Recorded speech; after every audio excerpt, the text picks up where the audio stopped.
Buenas noches con todos los participantes que se están uniendo. Empezaremos en unos breves minutos. Simplemente vamos a esperar 2 minutos hasta que la gente termine de conectarse. Gracias.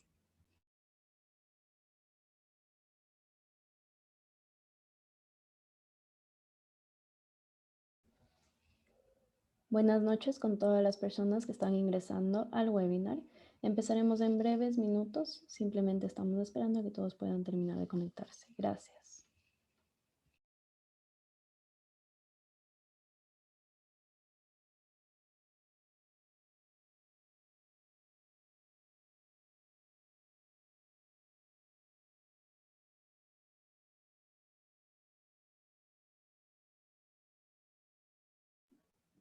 Buenas noches con todos los participantes que están ingresando a la sala de Zoom. Iniciaremos en unos breves minutos.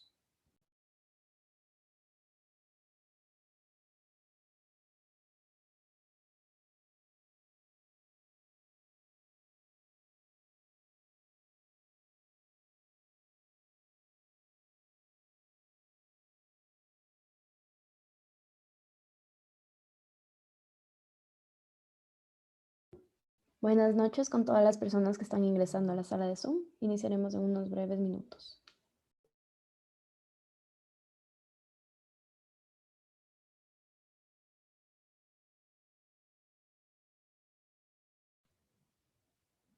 Buenas noches a todas las personas que están ingresando a la sala de Zoom. Estaremos iniciando en pocos minutos.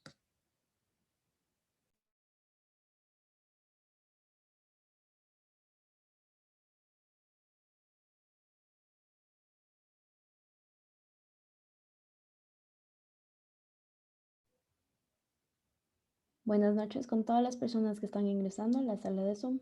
Iniciaremos en breves minutos.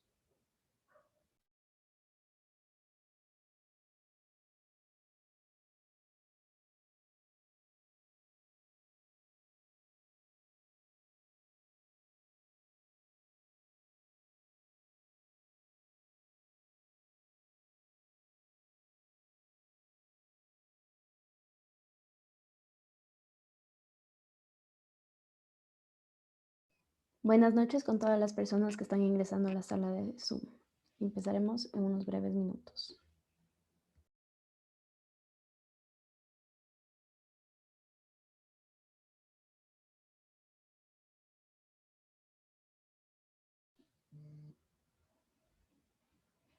Bienvenidos a todos a nuestro programa de recuperación funcional de COVID-19 y post-COVID-19. Les agradecemos a todos los que se encuentran acompañándonos tanto en nuestra plataforma de Zoom como en Facebook Live. El día de hoy damos inicio a nuestra sexta sesión de nuestra serie de 10 sesiones de todo nuestro programa, que como ustedes saben se está llevando a cabo los días martes desde las 7 hasta las 8:30 en horario de GMT-5. Esta iniciativa ha sido organizada por el proyecto RISE de la ONG Yapaigo, liderada por la doctora Michelle Grunauer en Ecuador, y claramente con el apoyo fundamental de la Universidad San Francisco de Quito y de USAID. Para su conocimiento, este programa consta con 40 horas de aprendizaje, 15 que son de manejo virtual, que lo estamos haciendo en este momento, y 25 que son de estudio independiente, que por recordarles a ustedes, los materiales han sido enviados por medio de un link o un vínculo a su correo electrónico. Este correo o este link es el mismo para todas las sesiones y se va actualizando cada semana con los contenidos correspondientes. El día de hoy contamos con una sesión bastante especial en la cual tenemos a 2 oradores distintos. La primera parte de la sesión se llevará a cabo en inglés, por lo que en caso de requerir la traducción directa al español, solicitamos que aquellos que se encuentren en la sesión de Zoom se dirijan a la parte inferior, en donde dice traducción, para que seleccionen el canal de español. En el caso de aquellos que nos acompañan por nuestro Facebook Live, solicitamos que activen los subtítulos. Y en el caso de querer tener acceso después al video, nada más tienen que ingresar en el mismo vínculo con todos los contenidos en donde posteriormente a la sesión tendrán disponible el video también en español para poder observarlo. Con esto quiero dar bienvenida a nuestra primera speaker, Ann Parker. Ella es médico de la University of Maryland School of Medicine, tiene un PhD de Johns Hopkins Bloomberg School of Public Health, hizo su residencia en medicina interna en University of Maryland Medical Center y un fellowship en cuidados críticos pulmonares y medicina del sueño de Johns Hopkins University. Actualmente ella es profesora asistente de Johns Hopkins University y es la cofundadora y directora del Johns Hopkins Post-Acute COVID-19 Team, o GHPACT. Es una clínica ambulatoria y programa en respuesta a post-COVID-19 que por el momento ha dado apoyo a más de 700 pacientes. Con esto voy a cambiar nada más en este momento a inglés para poder introducirle a Anne y le daré a ella todo el espacio para su intervención. Anne, hi, welcome once again. We really want to thank you tonight for coming, for sharing your knowledge and time. This is very, very valuable to all of us. And with this, I yield the floor so you can start your intervention. Thank you once again and welcome. Thank you. Thank you for that very kind introduction. I'm going to go ahead and share my screen. Please jump in if anyone is not seeing the correct screen here. So thank you again. I'm thrilled to be here. And it's a pleasure to talk with you a little bit about our experience at Johns Hopkins, both in early rehabilitation in the ICU and also with establishing and sustaining our post-COVID program. So I, as per the introduction, I'm an assistant professor and intensivist in pulmonary and critical care medicine. My research background is in understanding and improving outcomes for survivors of critical illness. And so I'm going to walk through some of the literature on understanding the importance and safety of early mobility in the intensive care unit. And I'll touch on some of the quality improvement work that we've done at Johns Hopkins. And then I'll speak specifically about our experience in initiating a post-COVID program, including for patients who have been in the intensive care unit in the ambulatory setting at Johns Hopkins. So just a couple of disclosures, nothing that relevant to what I'll be speaking on today. So I think important, especially when we're talking about post-COVID condition, to really think about our terminology. And so the term that I like to use when thinking about recovery and complications in recovery from COVID-19 is post-COVID-19 condition, which is the WHO terminology for understanding this entity. And so this case definition came from a 2-round modified Delphi process that included stakeholders that included patients, patient researchers, external experts, WHO staff, and others. In the first round of the Delphi process, there were 265 participants, and in round 2, 195 participants. And you can see here in the map below the countries in green who participated. And ideally, we would like for the entire map to be green and to be very inclusive when we're developing this type of case definition. And moving forward, as work is being done on core outcome sets for post-COVID condition, that is ultimately the goal. And so the case definition that came out of this Delphi process was that post-COVID condition occurs in individuals that have a history of SARS-CoV-2 infection, usually 3 months from the onset of COVID-19, with symptoms that last for at least 2 months, and that these symptoms can't be explained easily by another diagnosis. Some of the common symptoms include fatigue or breathlessness, cognitive dysfunction, and others. And importantly, the case definition includes that these symptoms have to have an impact on everyday functioning. The symptoms might be new, or they could be a continuation of symptoms that were experienced during the acute phase of illness. And interestingly, the symptoms can relapse and remit over time, which we commonly see in our patient population. So that's the case definition for post-COVID condition. And I'm going to take a step back now and talk a little bit more about the literature over the past couple of decades and understanding the importance of early mobility in the ICU and the safety of early mobility in the ICU. And when we're talking about early, we're thinking about interventions that really occur within the first 1 to 2 days of ICU admission. And that's going to be a theme that I'll emphasize throughout the presentation. So we're not talking about interventions or mobility that start a week after a patient's been admitted to the ICU, but really within that first 1 to 2 days after the patients have been stabilized. And the reason that this has really become an important focus in critical care is because over time, we have had improvements in critical care such that mortality is decreasing. Our patients are surviving their ICU stay, and we're recognizing that they have long-term impairments in physical, mental, and cognitive health. We collectively term this post-intensive care syndrome, or PICS. And so with this, we're recognizing that we really need to start thinking about our patients and their recovery after ICU from the moment that they really are admitted to the intensive care unit.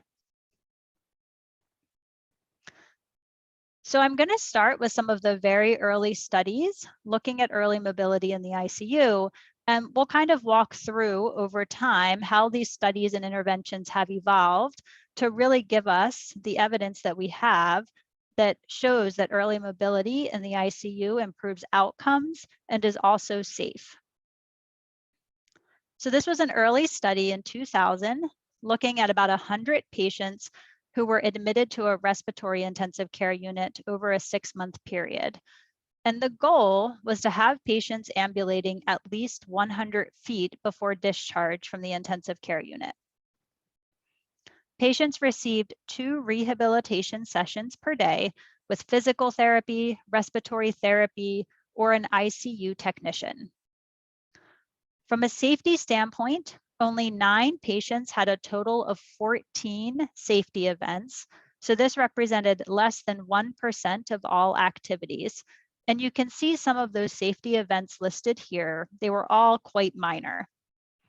There were no accidental extubations, and none of these safety events required any additional therapy, cost, or any increase in length of stay in the unit. 40% of these activities were actually done while patients had an endotracheal tube in place. This included things like sitting on the edge of the bed, in a chair, or even walking.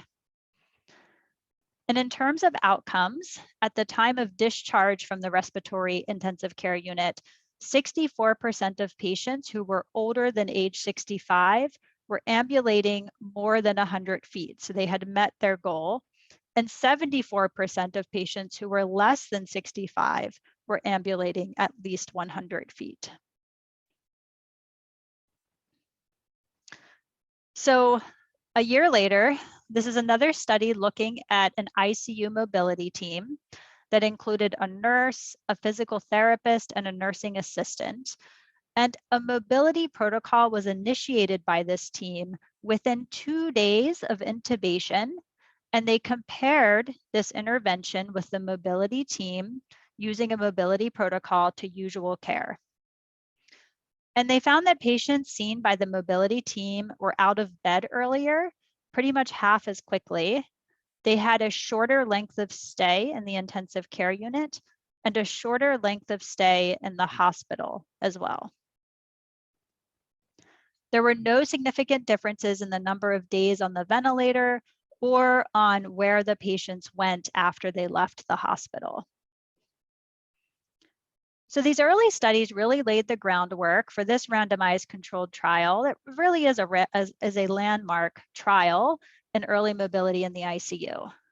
And so in this trial, patients were randomized to receive either early occupational and physical therapy 7 days per week, or standard care. Importantly, in both groups, there was a sedation protocol with daily interruption of sedation. And so the sedation approach for both groups was identical. The only thing different between these groups was whether patients received early occupational and physical therapy 7 days a week or standard care in terms of their physical and occupational therapy. The main outcome was independent functional status at hospital discharge. So 60% of patients in the intervention group who received early mobility achieved this primary outcome of being independent in their functional status at hospital discharge, compared with only 35% in the standard care group. And that was statistically significant. Importantly, the median time to start therapy in the intervention group was less than 2 days, compared to over 7 days in the control group. So this really is about early physical and occupational therapy, starting within those first 2 days of ICU admission. And the median duration of time engaged in physical therapy during mechanical ventilation was 19 minutes in the intervention group compared to 0 minutes in the control group. Whereas the median duration of time receiving therapy for patients when they were not mechanically ventilated was essentially the same between groups. So this really is about early therapy starting within the first 2 days of admission, and therapy that starts while patients are still on mechanical ventilation and not waiting until patients are extubated to start engaging in rehabilitation in the ICU. Importantly, the days with ICU delirium and the time in the ICU delirious was shorter in the intervention group compared to the control group. And this was statistically significant. And this is remarkable, especially because, as I mentioned, the sedation strategy was the same for these two groups. So this really was an effect on delirium duration of engaging in early physical and occupational therapy. And I also want to emphasize that this was not only physical therapy, but both physical and occupational therapy co-treating these patients. So moving on to a few years later, this is a randomized controlled trial of 120 patients who had been mechanically ventilated for at least 4 days in 5 hospitals in Denver, Colorado, here in the United States. The intervention in this case was physical therapy 7 days per week, up to 28 days. Importantly, as I mentioned, these patients had been mechanically ventilated for about 5 days. And so the intervention did not start until day 6 or even up to day 11. So this was not early physical or occupational therapy. The control group had physical therapy 3 days per week, up to 28 days. Participants in the intervention group tended to be older and also weaker, lower functional scores at the time of randomization. So important differences in the patient population in the intervention versus control group. And ultimately, there was no effect on physical function at 1 month. Only 33% had an assessment, so there was some loss to follow-up there. And the conclusion of this study really is that even high intensity physical therapy, if not started until after 5 or 6 days on mechanical ventilation, may not have a benefit.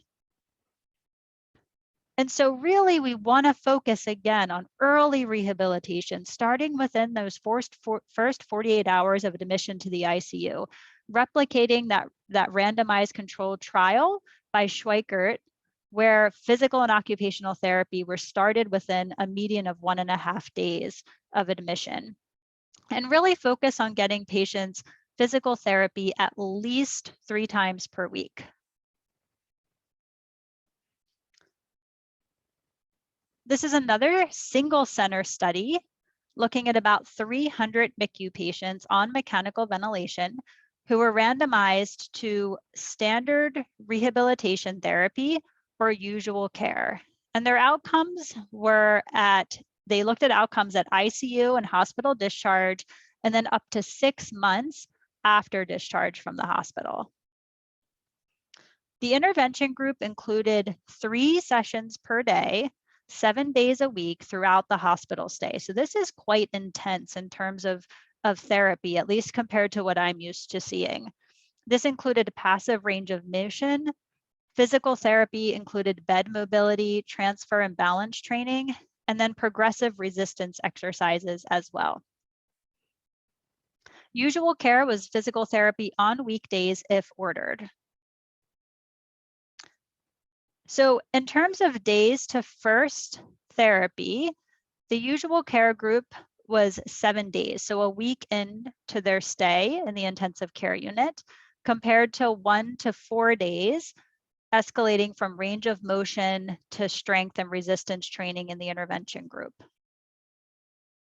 And then days of therapy per patient for the usual care group was only 1 day, and for the intervention group was anywhere from 3 to 8 days. So there is a separation between groups where the intervention group is starting earlier and having more frequent sessions.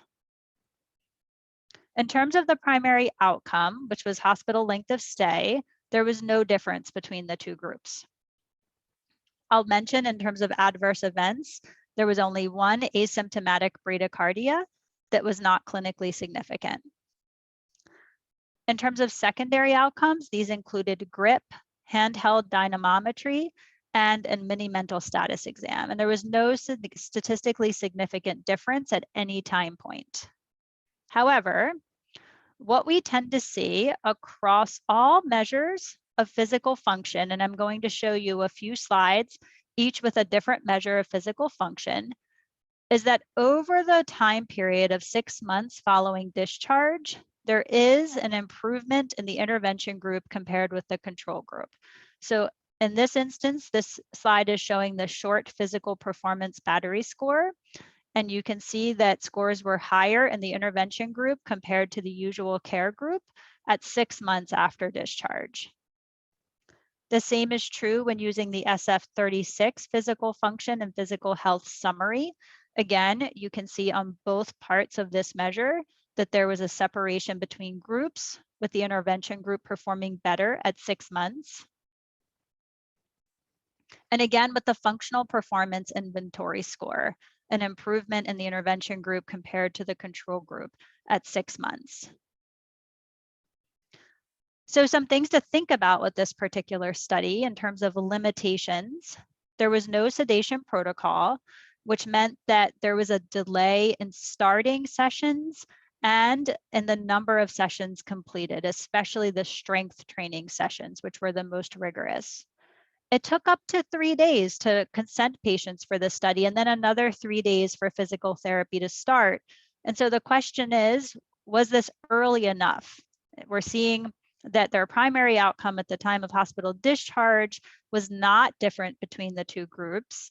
And so perhaps we would have seen a separation if therapy was initiated earlier. There was a loss to follow-up. So we're thinking about long-term outcomes of interventions like early mobility in the ICU. If we want to think about post-discharge outcomes, it's really important to try to follow up as many patients as possible so that we're not being underpowered to study these differences.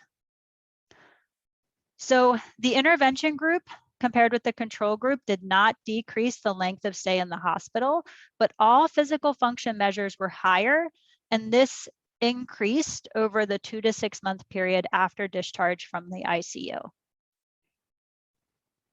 I think this study is also worth mentioning. This is an international 5-center randomized controlled trial with 200 participants who had been mechanically ventilated for less than 2 days. So important, talking about early interventions.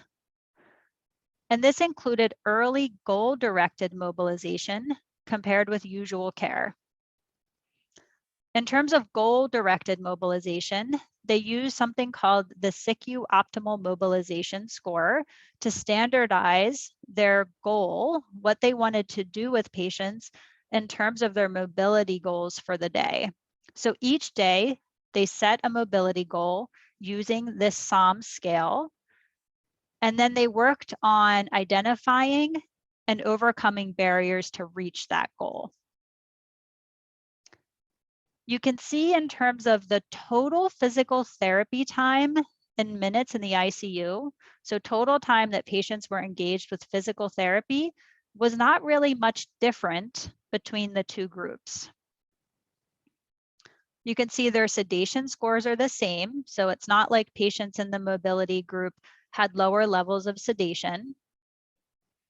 They did achieve a higher SOM score in the mobility group, and a greater proportion of patients who were walking at the time of ICU discharge in the mobility group compared to the control group.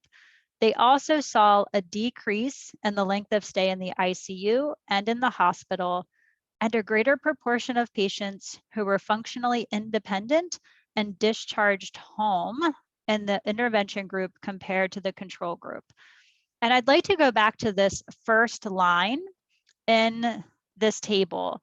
And so what I think I failed to mention on the prior slide is that these goals were being set by nurses each day, and the nurses were very actively engaged in mobilizing the patients. And so this first line in the table shows us that it wasn't a big difference in terms of time spent with physical therapy between the two groups, but it was in fact the nurses who were working with these patients to achieve the mobility goal that was set at the beginning of each day. And so this is a nice study, I think, showing us how both goal-directed mobilization, but also paired with nurse participation and mobilization in the ICU can be beneficial for our patients. There was also a more delirium-free days in the mobility group compared to the control group. So patients were more functionally independent. A greater proportion were discharged home. They had a shorter stay, and they had fewer days delirious in the ICU. I'd like to briefly touch on one of the quality improvement projects we have done at Johns Hopkins by way of early mobility. So this was a 2007 project, and it included a multifaceted approach to improve rehabilitation care for mechanically ventilated patients in our medical intensive care unit. This included having a dedicated occupational therapist and physical therapist in the MICU 5 days per week. There was a simultaneous change in sedation practice where we went from using continuous infusions to as needed boluses for sedation. There was very rigorous training for the therapists, nurses, and doctors who were working in the intensive care unit at the time. And then neurology and physical medicine and rehabilitation were also consulted as needed. And the results of this QI project included an increased number of patients receiving physical and occupational therapy services and an increase in the number of treatment sessions, so achieving the goal that had been set out to be achieved. Patients were more alert, they were less delirious, and there was no increase in their pain scores. So we're seeing that if we reduce the amount of sedation that we're giving patients, they're not reporting higher pain scores. And ultimately, there was a decrease in the ICU and hospital length of stay. And ultimately, this work that was led by Dr. Dale Needham, who's the director of our critical care, physical medicine, and rehabilitation program in the medical intensive care unit, were able to make a financial case to sustain this program. And so this program continues today with dedicated physical and occupational therapy in the MICU. In terms of safety, this is a systematic review and meta-analysis looking at adult studies of ICU mobility with safety data. Ultimately, almost 50 publications, including nearly 8,000 patients and over 22,000 sessions were included. Only 2.6% had potential safety events, and the most common were things like transient desaturation or hemodynamic changes or an inadvertent catheter removal. And all of these events, there were only 2 instances of an endotracheal tube being accidentally removed. And one, they did not end up needing to replace the tube. If we look at events with a consequence, including having to stop rehabilitation, this occurred in less than 1% of mobility events in the ICU. And so the take home really is that early mobilization improves outcomes for our patients, and it's safe with very, very, very few safety events occurring, despite a large number of early mobility sessions being witnessed at this point. So I'd like to transition now and talk a little bit about how we aimed to further continue this collaboration between our colleagues in physical medicine and rehabilitation and critical care in the ICU, and help support our patients through the continuum of their illness. And so, as I had said, Dr. Needham has a very rigorous program in the ICU to support early mobility. And we have a fantastic inpatient rehabilitation unit at Johns Hopkins as well. And so what we aimed to do was to really fill the gap where rehabilitation perhaps was not as cohesive and delivered from a multidisciplinary standpoint after discharge from the hospital for our patients. And we had considered starting an ICU follow-up program for quite some time, but there were many barriers, and these included finding funding, locating physical space for such a program, having buy-in from our organization and stakeholders, aligning templates and putting together a multidisciplinary team of very busy academic clinicians. And so in the spring of 2020, when we were seeing a surge of critically ill COVID-19 patients here on the East Coast in the United States, we saw an opportunity and we wanted to fill a need. And so we were able to step in and launch our program based on the literature that had been building for the past several decades and understanding outcomes for survivors of critical illness. And so we established our program and saw our first patient on April 7th, 2020. And we started immediately as a multidisciplinary program as a partnership between pulmonary and critical care medicine and physical medicine and rehabilitation. And initially we saw patients entirely via telemedicine because we weren't able to have any in-person interaction due to infection and prevention control measures. But now we see patients in person as well. And so we have a hybrid model to support our patients and meet them where they are. We have two components to our post-COVID program. And so this includes our ICU component for patients who required higher levels of respiratory support in the ICU, and our base component for patients who were hospitalized but did not require ICU level care, or patients who were never hospitalized but have ongoing pulmonary and or rehabilitation needs. And we have a weekly multidisciplinary meeting where we discuss our patients that we have seen in the week prior and talk about each aspect of their rehabilitation needs and how we can best address them. I'll also mention, pictured here alongside me is Dr. Alba Azola, who is the director of the physical medicine and rehabilitation component of our program.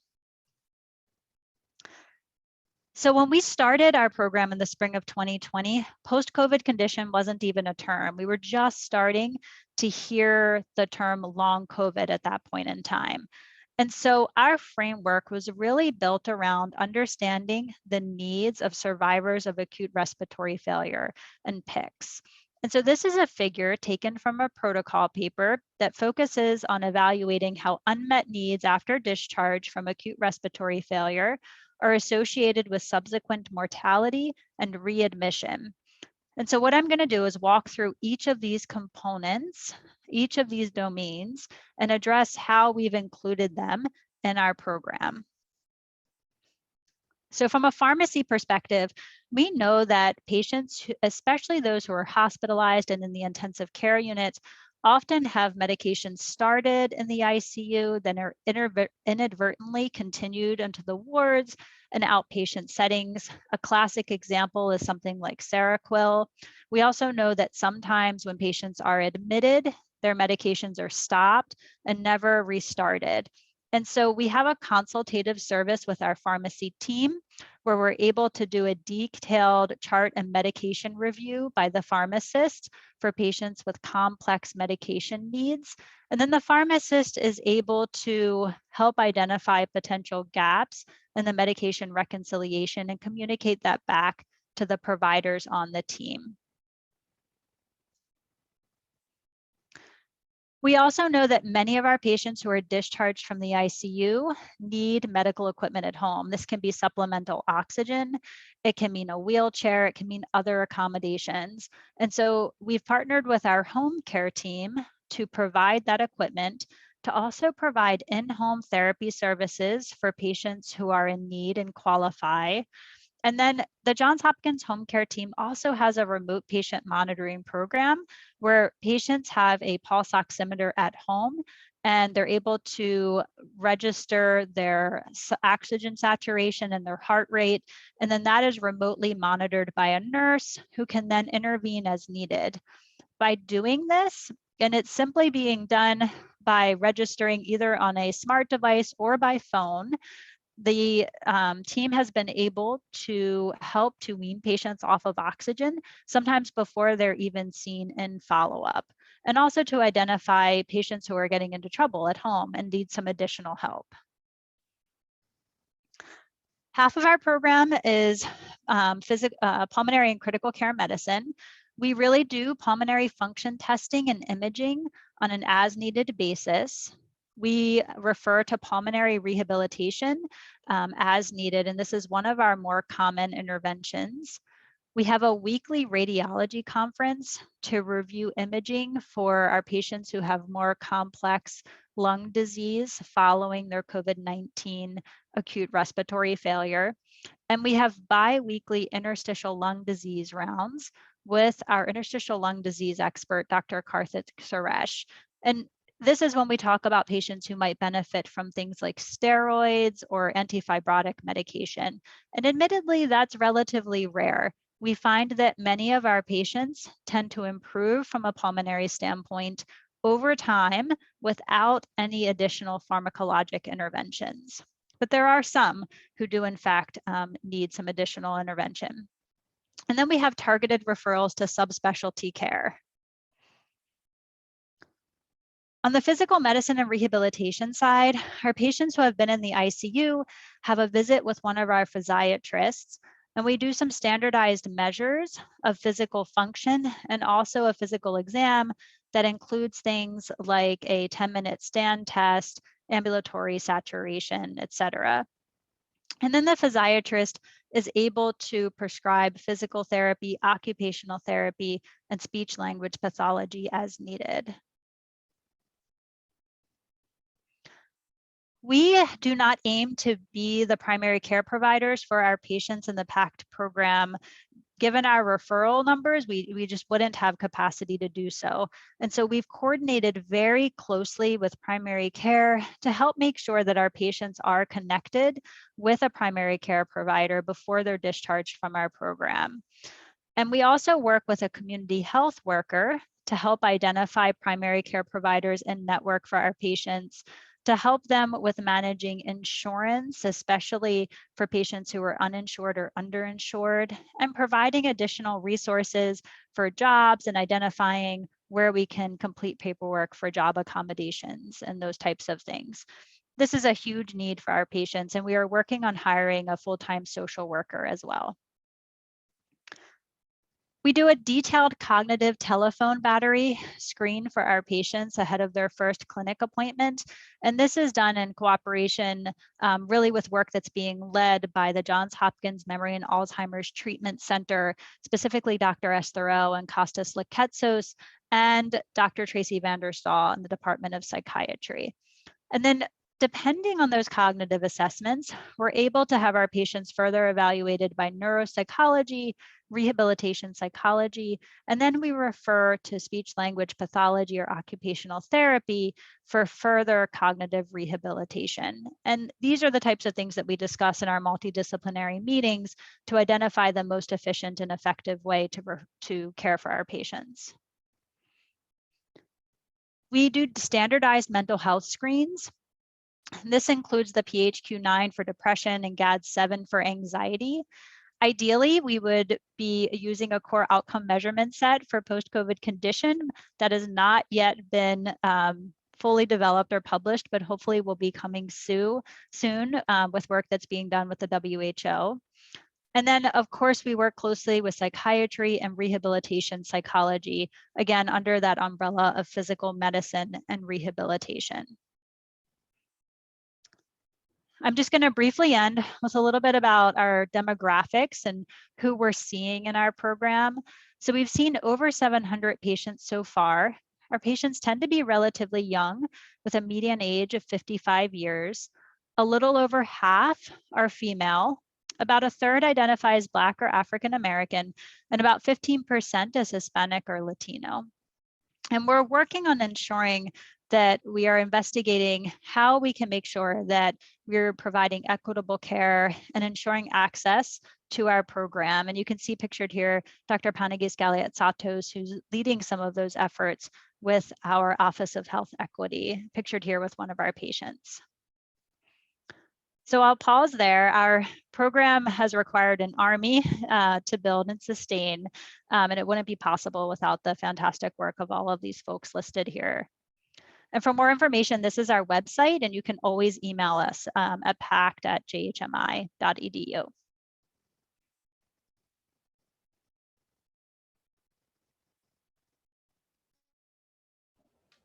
Thank you so much, Anne, for that amazing presentation. It was very, very interesting, starting from the early physical and occupational therapies that you suggested with the different studies, and even the QI project, as well as the PACT program. So thank you so much for all of that information. As it was discussed, I'm gonna translate the questions for you.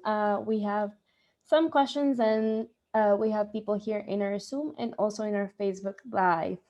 So I'm gonna start with the first question, which comes from Patricia Arevalo, or Patricia.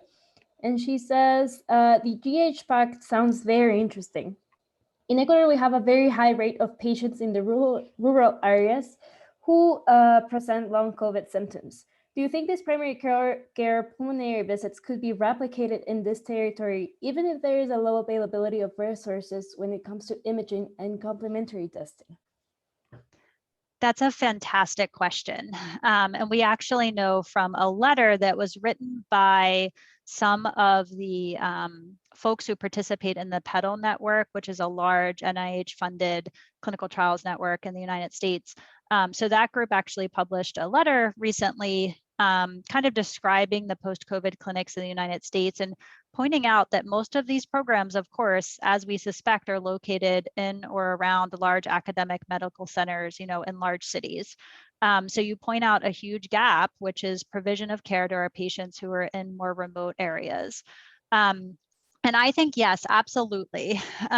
We can support those patients both by educating primary care providers and sharing the information that we've gathered through these multidisciplinary programs. I think there's a lot of opportunity through telehealth, and this can be through phone calls. It doesn't have to be a video interface or you know, very expensive software, you know, to help manage our patients remotely. I think there is a lot of opportunity through both setting expectations by providing our patients with some educational material. A lot of what we do is to tell our patients that, yes, you went through a very long, very stressful, traumatic event, and we do anticipate that it's going to take you time to recover. And so I think providing our patients with that information, helping to set expectations, engaging our primary care providers, providing some consultative services through telehealth, there are a lot of opportunities there where we can expand our reach. Perfect, thank you. And one last question before we go to our next panel, and that would be, do you believe that early mobility also can be applied to patients that have neurological consequences after COVID? And would this actually affect their progress on this side? Yeah, so, you know, I think the one area in terms of early mobility where I think we have to think carefully are in our patients who have experienced more stroke type symptoms. But in our patients who have, like, for example, delirium as a neurologic manifestation of COVID, absolutely.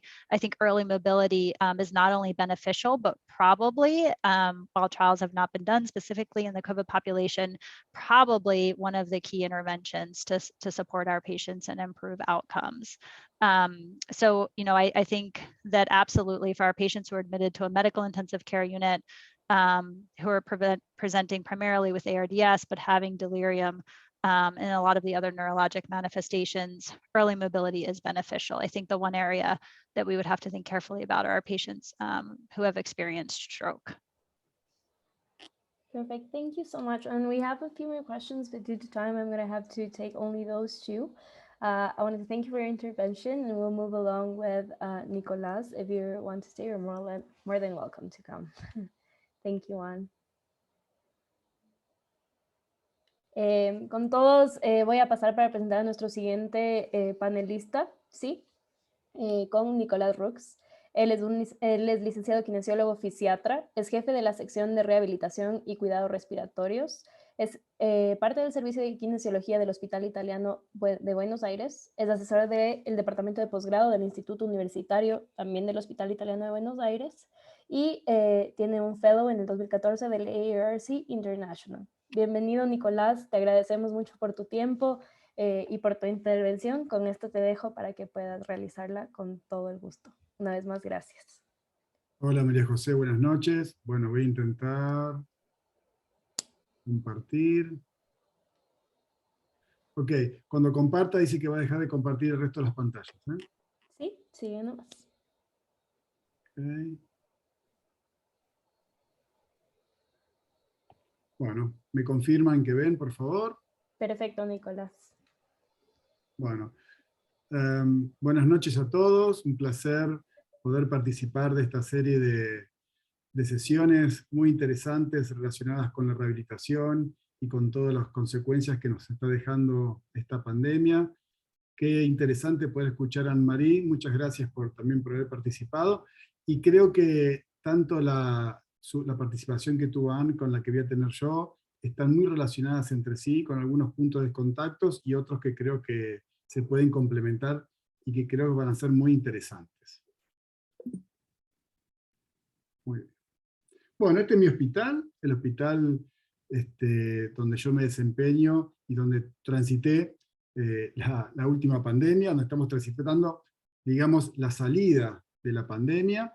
Es un hospital escuela que tiene más de 700 camas de internación y tiene en internación domiciliaria el equivalente a 7 hospitales más, de las cuales 200 camas están destinadas para pacientes críticos. Durante el 2022 atendimos más de 4.000 pacientes con COVID, no todos obviamente fueron críticos, y solamente en la terapia intensiva llevamos atendidos 400 pacientes con ventilación mecánica en estos últimos 2 años, referidos a COVID, ¿sí?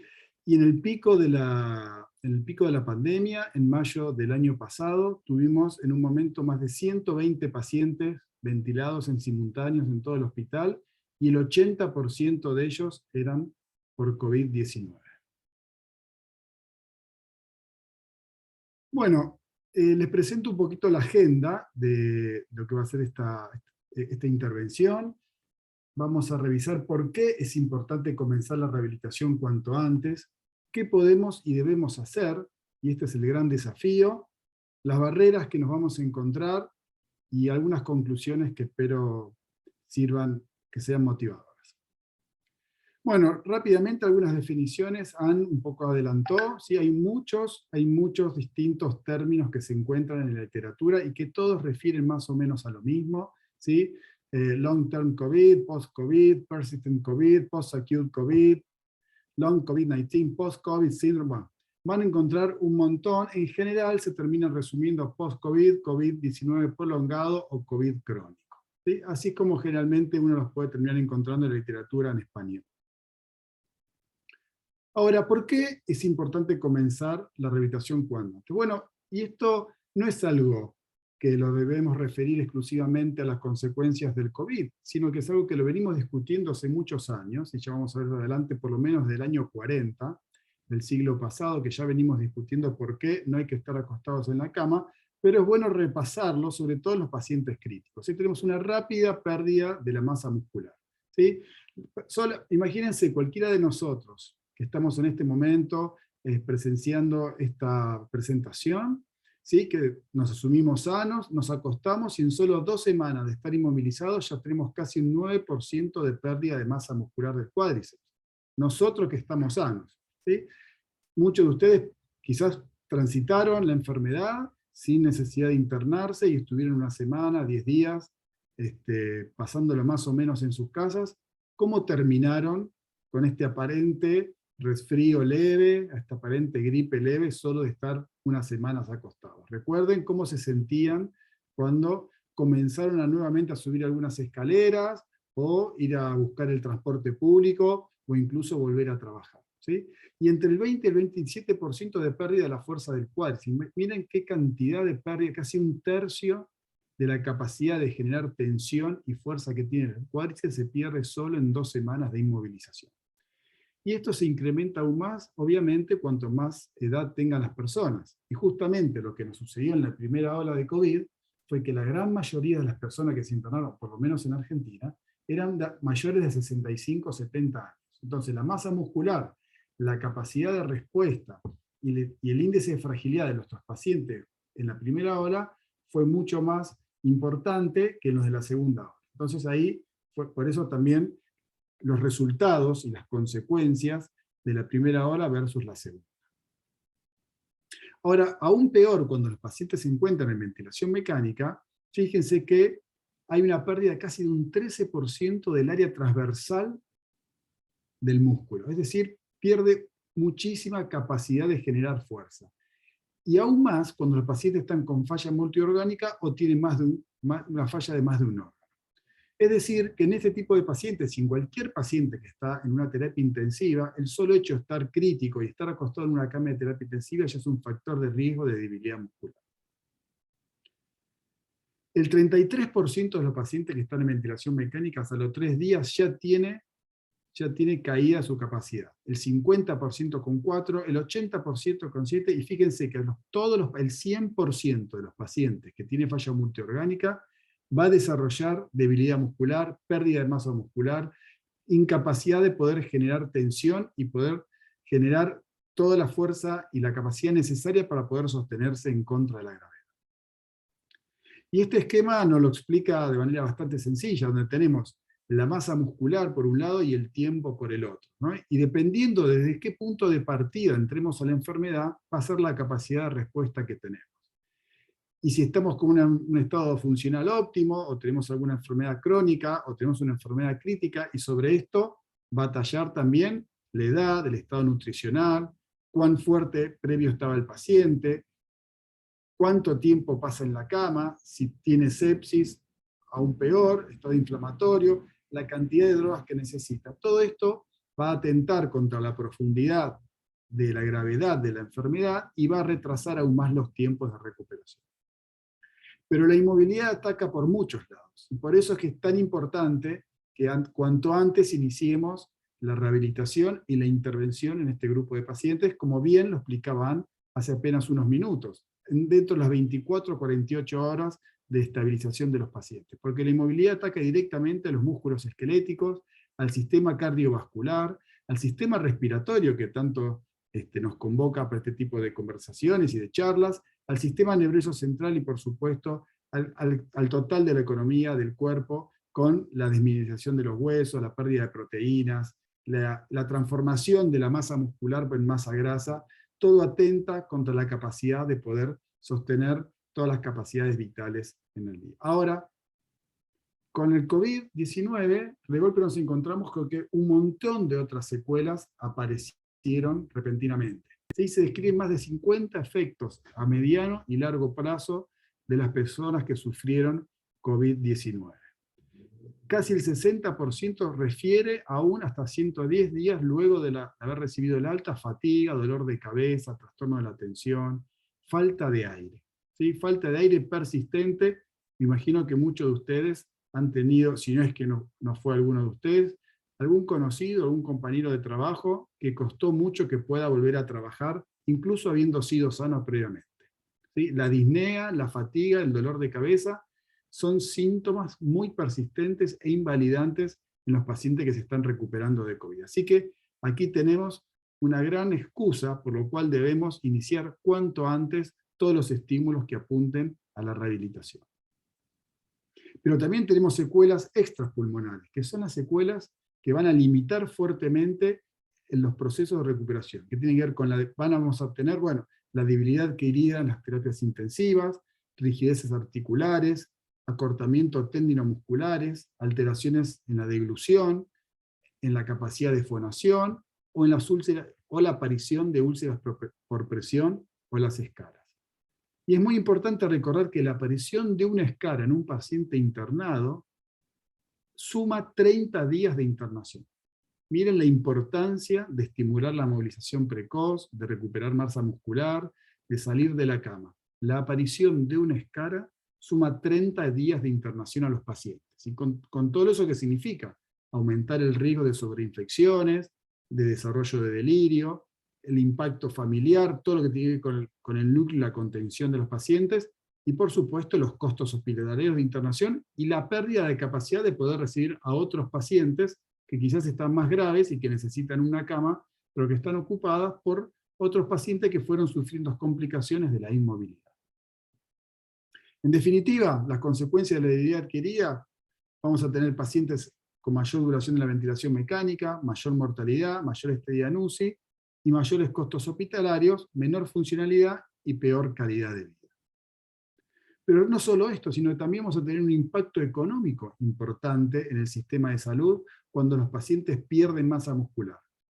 ¿Por qué? Porque lo que está demostrado es que cuando los pacientes pierden masa muscular y pierden capacidad de respuesta, y su sistema inmunológico también se ve deteriorado, y su sistema de respuesta a la afección también se ve debilitado, aumenta la convalecencia, el tiempo posoperatorio, la utilización de medicamentos, de tratamiento, aumenta la mortalidad, la estadía hospitalaria, y todo eso termina incrementando los costos hospitalarios y familiares también en muchos casos. Entonces, pasemos ahora al segundo punto de nuestra agenda. ¿Qué podemos hacer y qué debemos? Y este es el gran desafío. Bueno, rápidamente el año pasado, apenas comenzaba la pandemia, ya la Sociedad Europea de Medicina publicó una guía donde claramente especificaban que todos los pacientes hospitalizados con COVID-19 deberían recibir rehabilitación, tanto estén o no en la cama mientras estén internados. ¿Por qué? Porque los que veían que las secuelas que estaba dejando la enfermedad eran muy importantes, y que los pacientes que se estaban pudiendo ir de alta a sus casas iban muy desacondicionados, de tal modo que se necesitaba comenzar con la rehabilitación lo antes posible. Entonces, ¿cuándo comenzar? Bueno, justamente lo antes posible. Apenas los pacientes se ven internados y están hemodinámicamente estables, debemos comenzar con nuestro tratamiento. Ahora, ¿cuáles son los beneficios de la activación temprana? Bueno, en principio contrarrestar los factores de la inmovilidad y los efectos de los trastornos neuromusculares, estar en la cama, la utilización de corticoides y los bloqueantes neuromusculares. En la medida que nosotros podamos aumentar los grados de movilidad, vamos a disminuir. Vamos a disminuir la cantidad de sedantes y analgésicos, vamos a disminuir los días de ventilación mecánica, vamos a disminuir los días de internación, y por supuesto vamos a lograr que los programas sean seguros. Ahora, cuando hablamos de rehabilitación, es muy importante que definamos bien este concepto y que acordemos que rehabilitar no es simplemente movilizar, ¿sí? La rehabilitación va mucho más allá de la movilización. Y precoz significa que debe ser lo antes posible. Y este es un punto muy importante que quiero resaltar y que tiene que ver con quiénes son los que se encuentran involucrados en el proceso de rehabilitación de los pacientes. Y hago una breve pausa para que ustedes se respondan a sí mismos. ¿Quiénes creen que deben involucrarse en la rehabilitación de los pacientes internados? Ojalá que hayan pensado que todos los integrantes del equipo de salud, y no los fisioterapeutas. Porque no puede ser exclusivamente de los fisioterapeutas la responsabilidad de la rehabilitación de los pacientes internados. Por muchos motivos que vamos a ir viendo a lo largo de la charla. Pero el equipo multidisciplinario de rehabilitación, de intervención temprana, debe estar compuesto por, obviamente, el equipo médico, el equipo de enfermería, el equipo de fisioterapeutas. Es deseable que también estén fonoaudiólogos, terapeutas ocupacionales, y por qué no también equipos de movilización. Es decir, es un equipo multidisciplinario que debe participar muchas profesiones con un mismo objetivo y que estén correctamente coordinados.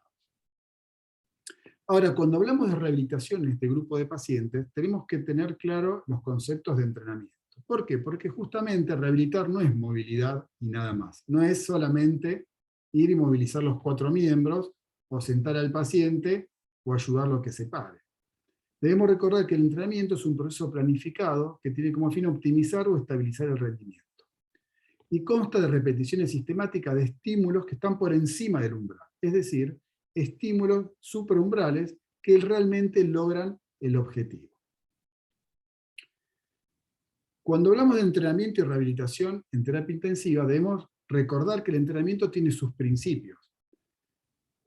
La carga debe ser eficaz. ¿Qué quiere decir con esto? Que el peso, la carga de trabajo con lo que estamos trabajando con el paciente, debe generar en el paciente el estímulo necesario para poder generar un cambio.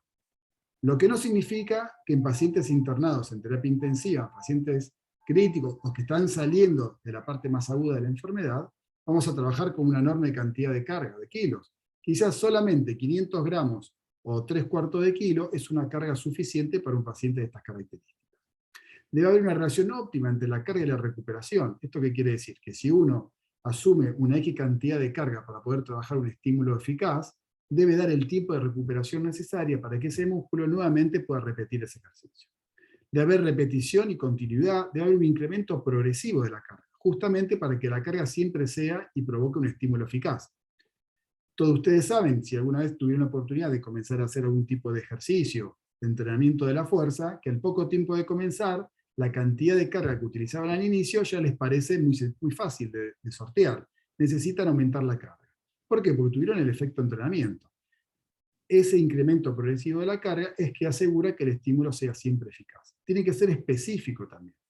Si nosotros detectamos que nuestro paciente no tiene fuerza en la cadena posterior como para poder mantener la verticalidad, el entrenamiento tiene que tener la especificidad suficiente para fortalecer todos los músculos de la cadena posterior, que son los que lo van a ayudar a nuestro paciente a sortear la verticalidad en contra de la gravedad.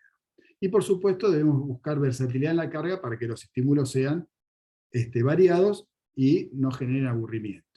Pero a su vez, la carga también tiene sus características que debemos conocer, que es el volumen, que es la cantidad de veces que se genera el estímulo, la intensidad con la que se genera, la densidad, que es lo que refiere a la relación entre la carga y el descanso, la duración del estímulo y la frecuencia. Es decir, el equipo que esté entrenado en intervenir a los pacientes críticos de rehabilitación en las unidades cerradas, debe ser un equipo que debe conocer los principios del entrenamiento y las características de la carga, justamente para que su intervención sea eficaz y logre realmente el objetivo, que es generar un cambio en el paciente. Por suerte, hace muchos años que sabemos que la movilidad es segura en los pacientes internados sin ventilación mecánica, pero cada tanto salen nuevos artículos que ponen luz sobre esta herramienta fundamental que tenemos, y nos dan alivio y nos dan una red de contención para poder intervenir y ser cada vez más agresivos, entre comillas, en la rehabilitación de nuestro paciente. Este estudio muy interesante, salido, publicado, vio la luz en el año 2014, utiliza un sistema de semáforos donde con verde nos dice que hay bajo riesgo de generar complicaciones o eventos adversos en los pacientes ventilados, amarillo nos dice, bueno, precaución, cuidado, podría llegar a algún problema, y en rojo proponen evitarlo. ¿Y en qué lo dicen? Bueno, para consideraciones de pacientes con patologías respiratorias, cardiovasculares y neurológicas, entre otras. Fíjense qué interesante, sobre la izquierda lo que vemos son las consideraciones respiratorias, es decir, los pacientes que están cursando con problemas respiratorios. Lo primero que ven es que la mayoría está entre verde y amarillo y hay unos pocos rojos. ¿Qué significa eso? Que la mayoría de los pacientes con patología respiratoria en terapia intensiva están habilitados para hacer casi todo el espectro de la rehabilitación que podemos hacer en una unidad cerrada.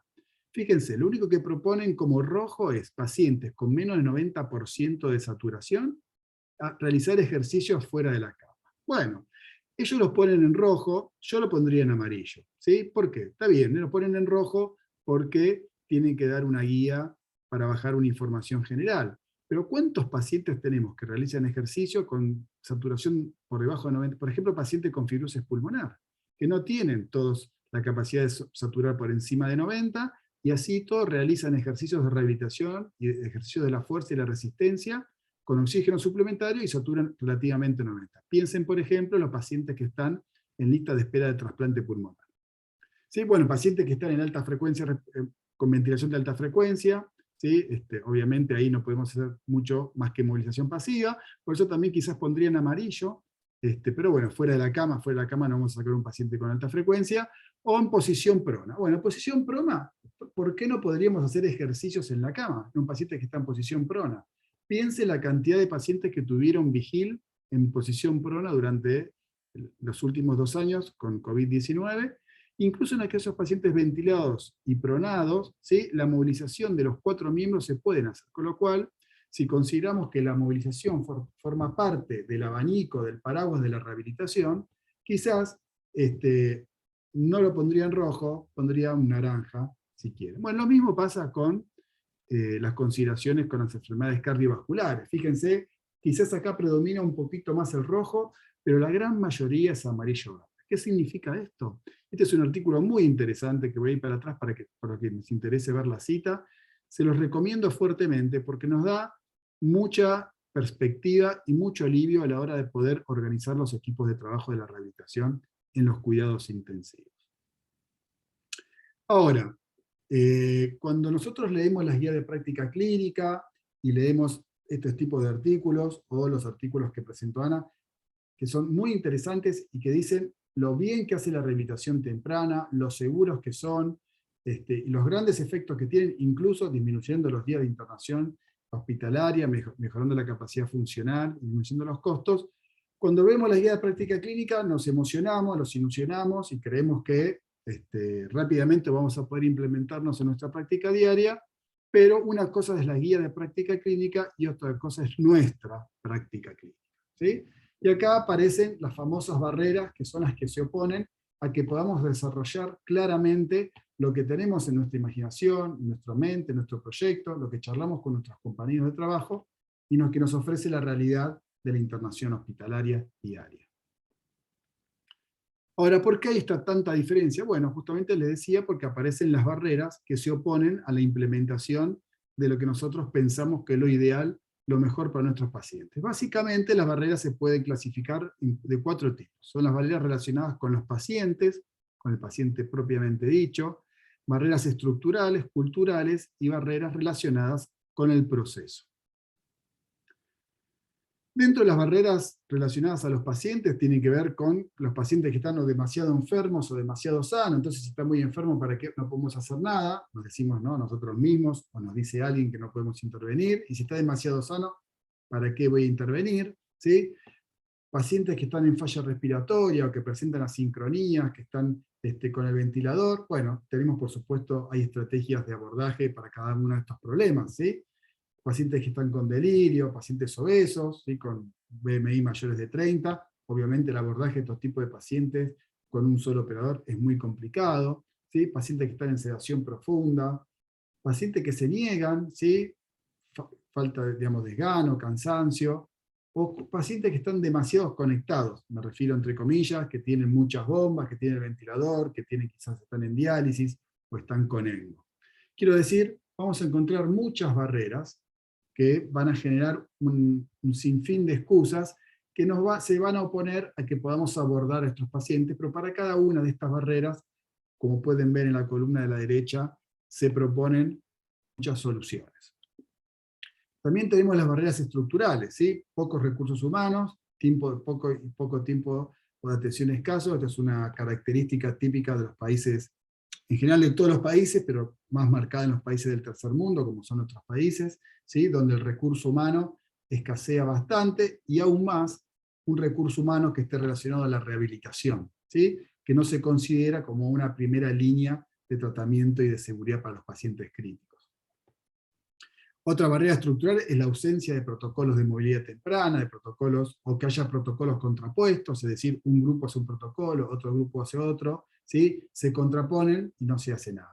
Ausencia de fisioterapeutas exclusivos para el área, eso es algo característico también en Latinoamérica, donde el fisioterapeuta pasa a la sala general, pasa por la guardia, pasa por la terapia intensiva, o no está las 24 horas en el área, hace guardias pasivas, o directamente que tienen equipo limitado, si no tienen disponibilidad de aparatología para poder intervenir con los pacientes. También tenemos barreras culturales, ¿sí? Que tienen que ver con no hay una cultura organizacional, profesional en la institución donde trabajamos, ¿sí? No hay equipos de movilidad o de rehabilitación temprana, hay ausencia de conocimiento, no hay una estructura, no es lo mismo un hospital escuela que un hospital de la comunidad, de las afueras de las ciudades o de los pueblos, ¿sí?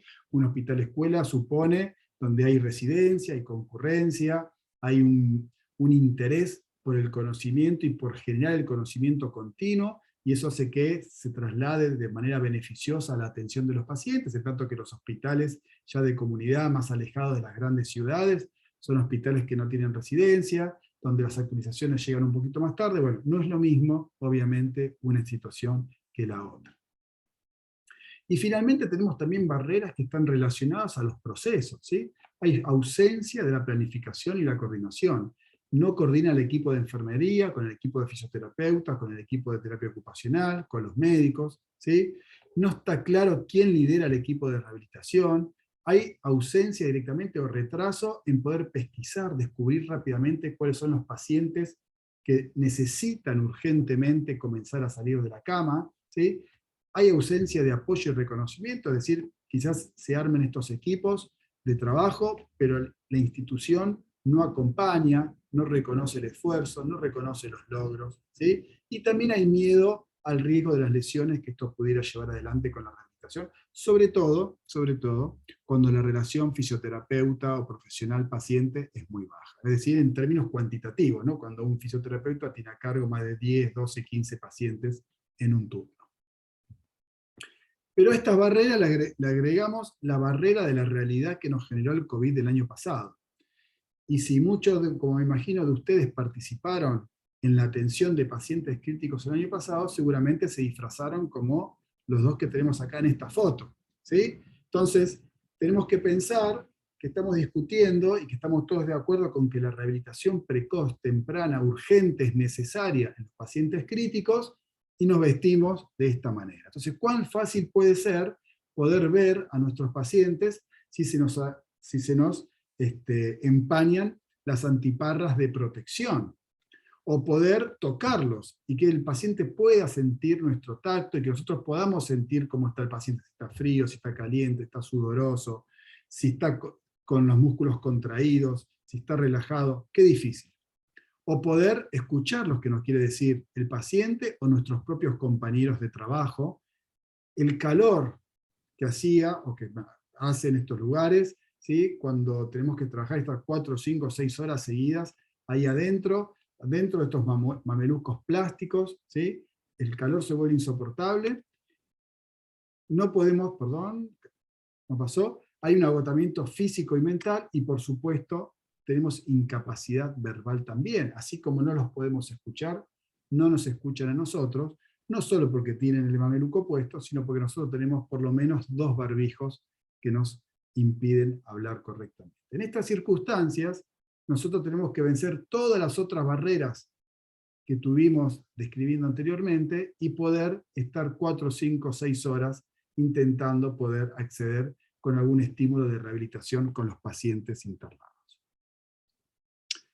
Ahora, les voy a proponer un desafío, y les voy a ir haciendo algunas preguntas, y quiero que mentalmente ustedes vayan tildando con un check verde si cumplen o no con una de las líneas que voy pudiendo. Por ejemplo, protocolos de sedación, analgesia diarios y protocolos de valoración del delirio diario. ¿Quiénes tienen en sus unidades, ¿sí?, protocolos estandarizados que evalúen la sedación y la analgesia y el delirio diariamente? ¿Sí? Bueno, muy bien, algunos levantan la mano.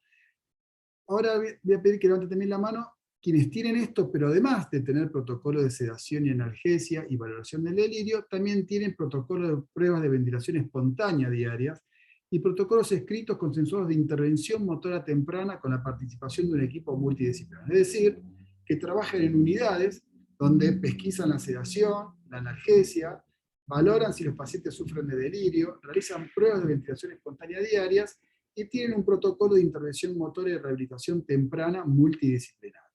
Ya las manos, me imagino, están bajando, me miran con cara de que está hablando, y la última pregunta que les hago es si aparte de todo esto, de los protocolos de sedación, de la evaluación del delirio, de las pruebas de respiración espontánea y de la rehabilitación, también incluyen a la familia de manera activa en los procesos de rehabilitación. Bueno, esto es lo deseable.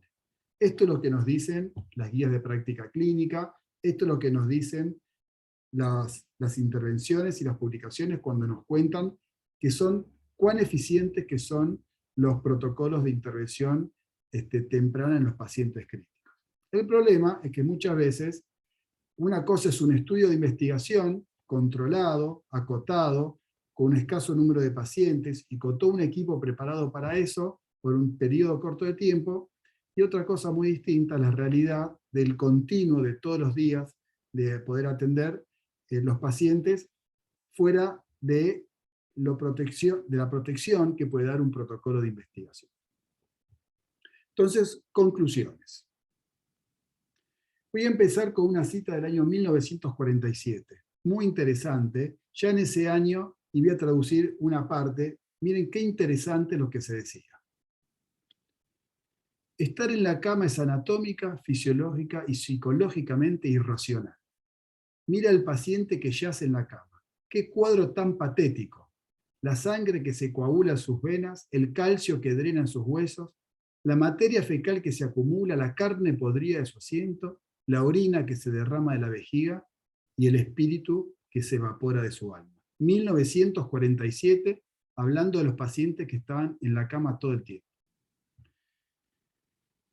Debemos iniciar la movilización y los ejercicios aún en pacientes con tubo endotraqueal y ventilación mecánica. La rehabilitación se debe hacer de forma segura y agresiva, entre comillas, con decisión, es decir, a paso firme. Debe haber un equipo que esté decidido a asumir la responsabilidad de la rehabilitación de los pacientes internados. Debemos lograr el acondicionamiento muscular y recordar, revisar y estandarizar los principios del entrenamiento y las características de la carga, que es la dosis que va a generar que haya un cambio en el músculo.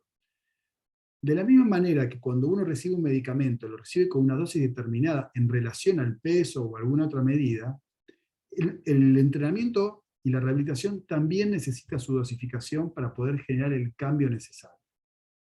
Debemos considerar brindar soporte ventilatorio durante el ejercicio. Quizás algunos pacientes necesiten que cambiemos los parámetros ventilatorios para poder tolerar mayores cargas de entrenamiento, que van a ser beneficiosas.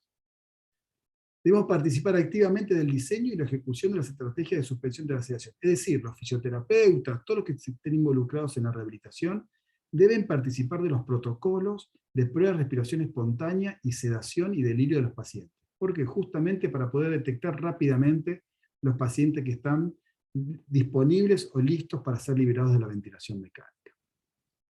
Y debemos trabajar con todo el equipo en un plan de rehabilitación que incluya a la familia. La familia es fundamental. Fundamental la contención, el acompañamiento, la ayuda que nos pueden brindar para poder salir adelante en la recuperación de sus familiares y de los pacientes. La rehabilitación es todo un proceso que va más allá de la simple movilización. Esto es muy importante. Cuando hablamos de rehabilitación, no hablamos de movilización, hablamos de un conjunto de estrategias que busca mejorar la calidad de vida de los pacientes. Es todo un equipo de trabajo. Por eso es tan importante que no debe ser una intervención aislada, no debe ser algo que se le ocurre solamente a una parte de un equipo, sino que debe ser parte del juego completo. Es decir, debe convocar a todos los integrantes del equipo de salud de la institución.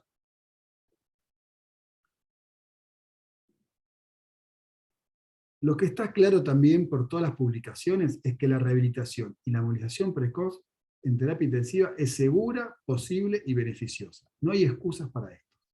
Recordemos la guía que nos mostraba con los colores del semáforo las pocas veces que nos mostraba en rojo. Es decir, la gran mayoría de los pacientes tiene la posibilidad o está en disponibilidad de poder recibir estímulos de rehabilitación. Es un gran desafío que nos tiene que convocar a todos los integrantes del equipo de salud. Y para terminar, voy a contarles una breve nota que salió en Respiratory Care hace unos años, que escribió en una discusión sobre si viene el título o no, si la movilización temprana debería ser de rutina o no, en los pacientes ventilados. Y en esta discusión estaba McIntyre, estaba Dean Hess y John Marini, que seguramente muchos de ustedes lo conocen. John Marini, uno de los padres de la fisiología respiratoria, quien describió y también nos explicó el principio de AutoPIP, y que tanto midió un ingeniero, aparte de médicos ingenieros, John Marini, que tanto midió y remidió toda la mecánica pulmonar, y él da una mirada mucho más interesante, que dice que la posibilidad de recuperar la verticalidad en los pacientes, y de poder mirar de forma horizontal, y de poder mirar hacia adelante, hacia el horizonte, y de poder reencontrarse con su familia de igual a igual, en términos de mirar a los ojos de manera horizontal, tiene que generar un estímulo que no podemos medir, que eso no se puede cuantificar, pero que no puede ser más que positivo, beneficioso, que es la recuperación de la verticalidad y sentir la gravedad sobre el cuerpo. Así que todo lo que hagamos nosotros tiene que ser para lograr que los pacientes recuperen esa verticalidad, recuperen la mirada horizontal, recuperen la posibilidad de poder ver a sus familiares queridos de manera horizontal. Bueno, nuevamente muchas gracias por la invitación. Aquí les dejo las posibilidades de contactarme si alguien está interesado, y tengo también ahí una dirección de una web donde todas las actividades académicas que hacemos a través del Instituto Universitario del Hospital están concentradas en esa dirección. Muchas gracias a todos por la atención, muchas gracias por la invitación. Muchísimas gracias, Nicolás, de verdad extremadamente interesante y súper fácil de comprender, sobre todo creo que incluso desde las consecuencias de la debilidad adquirida y la parte de la activación temprana, bien interesante, y realmente la discusión de las barreras, por ejemplo, incluso las barreras estructurales que tanto conocemos a nivel de Latinoamérica, ¿no? Entonces, muchas gracias realmente por toda la intervención. Vamos a seguir con un par de preguntas que tenemos por aquí. Bueno. La primera con la que voy a comenzar, lamentablemente no tengo el nombre de la persona porque está como anónimo, pero siguiendo esta línea de las barreras nos dice, dentro de las barreras podemos mencionar al equipo tecnológico, o los fisioterapeutas debemos suplir esta necesidad conociendo las limitaciones de estar con el triaje Trivet, las mascarillas, o es indispensable este apoyo tecnológico en UCI. Por supuesto que cuanto más apoyo tecnológico tengamos, mejor. Si es que está bien utilizado, bien aprovechado y se justifica su presencia. Yo creo que en los países del tercer mundo, antes que pensar tanto en incorporación de adelantos tecnológicos, necesitamos repensar fuertemente y reestructurar nuestros equipos de trabajo. Mejorar los procesos, optimizar los tiempos y realmente pensar seriamente qué tenemos y cómo lo podemos utilizar. Porque lo primero que caemos siempre es en la queja de no tenemos los equipos necesarios o somos muy pocos, que es cierto, que es verdad. Pero también es cierto que nunca nos sentamos a discutir fuertemente cómo son los procesos asistenciales de los que formamos parte, si son eficientes, si no lo son, si se cubren las 24 horas o solo la mitad del día. No nos sentamos a discutir en la misma mesa con el equipo médico, con el equipo de enfermería, con el equipo de terapia ocupacional o de fonobiología, y asumimos un rol protagonista en el sentido de liderar un equipo de trabajo, de converger en un sentido común, en un bien común, de poder negociar, poder ceder y poder ganar terreno, y poder finalmente consensuar un protocolo común de atención que todos sigamos. Entonces, me parece que antes de incorporar tanta tecnología, lo que tenemos que hacer es incorporar la capacidad de poder conversar con el resto del equipo, de poder convocar a unificar criterios, a construir nuestros propios protocolos, y no necesariamente los que vemos en la literatura, sino construir los posibles para nuestro medio, de acuerdo a nuestras posibilidades. Y una vez que eso funcione bien, los cambios van a venir solos. Y después cuando eso funcione muy bien, y podamos distinguir realmente cuáles son las falencias que tengamos, quizás ahí podremos incorporar algo de tecnología que nos alivie el trabajo, que lo mejore o que lo potencie. Perfecto. Sí, de hecho, bueno, tenemos un comentario aquí también un poco relacionado a lo que acabas de comentar de Elizabeth Chapán, que justamente dice que a la final todo está demostrando la mejoría funcional que la rehabilitación genera a largo plazo, ¿no? Y ella comenta que el requerimiento de equipamiento es bajo y los beneficios son altísimos. Ella comenta que en nuestro medio ella considera que se requiere dar a conocer más incluso a los propios intensivistas del accionar de la medicina física y rehabilitación y quitar el temor al ejercicio. Tal vez nos puedes comentar un poquito cómo ha sido el trabajo que tú conoces también incluso con los mismos intensivistas desde una perspectiva de rehabilitación. Bueno, nosotros, en mi caso en particular, yo trabajo en un hospital donde el rol del fisioterapeuta, nosotros, bueno, se llama kinesiología en Argentina la profesión, está muy insertada en las terapias intensivas. En mi hospital, nosotros estamos las 24 horas, los 365 días del año. Somos, por lo menos hay 4 o 5 kinesiólogos cada noche, en el turno nocturno, y durante el día somos más o menos unos 40 en todo el hospital. Tenemos plena participación en las discusiones de las rondas clínicas con los médicos y con el resto del equipo, y así todo encontramos muchos problemas para poder llevar adelante la rehabilitación. Y el principal problema que tenemos nosotros es la relación kinesiólogo-paciente que hay. Porque, no sé ustedes ahora cuántos están pensando, pero ¿cuántos pacientes creen que podrían ver en un turno de 6 horas de rehabilitación solos, sin ninguna ayuda? ¿Cuántos pacientes podemos? Bien. ¿A cuántos pacientes podemos generar un estímulo que genere un cambio en esos pacientes? Son pocos. Y en la mayoría de los lugares, la cantidad de pacientes que tienen los fisioterapeutas son 12, 14. ¿Cómo es posible ver 14 pacientes en 6 horas? Incluso 8 pacientes. 8 pacientes que demanden mucho estímulo de rehabilitación, es muy complejo de poder ver. Además, nosotros en Argentina lo que realizamos son los cuidados respiratorios, es decir, nosotros somos los responsables de los protocolos de ventilación mecánica, es decir, manejamos la ventilación mecánica y aparte hacemos la rehabilitación neuromuscular de los pacientes en las unidades cerradas. Por eso, esto remite a lo que hablaba hace unos minutos, la importancia de poder estudiar fuertemente los procesos que transitan en nuestro accionar diario para poder optimizarlos al máximo posible, de modo de poder ganar tiempo, evitar perder tiempo en acciones fútiles y realmente destinar la energía en lo que puede hacer un cambio, ¿no? Que tiene que ver con la presencia profesional en cara a cara con el paciente. Perfecto, gracias Nicolás. Y voy a ir por una más, igual con el tío del tiempo, que tenemos algunos comentarios de aquí. Y esta viene de Solange Erazo, que nos dice, tal vez en su experiencia tuvo esta barrera de la falta de motivación del paciente, y cómo fue su intervención ante la misma para lograr cumplir la rehabilitación.